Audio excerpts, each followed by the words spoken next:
Ayan. Ayan po yung aking pinsan, oh. Ayan, oh, nangunguha po ng nangunguha po pala ng talangka. Ayan. Ayan po si Sanjiar. Ayan. Ayan.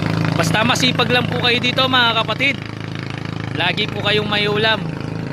Ayan, sila po yung mga nagbebenta ng ulam sa amin. Yan, mga pinsan ko po yan. Ayan, dyan po sila nangunguha. Karugtong po ng ilog namin, dagat na. Ayan.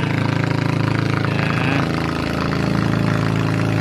Marami po mga talangka, alimango, ipon. Yan, halo-halo na po mga laman ng ilog.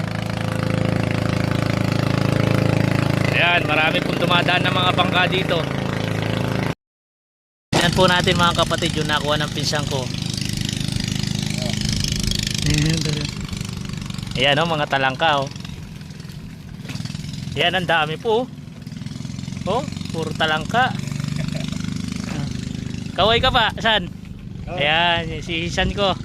Ayan, oh, basta masipag ka lang po dito, marami kang makukuha ng pangulam. Meron pa pambenta.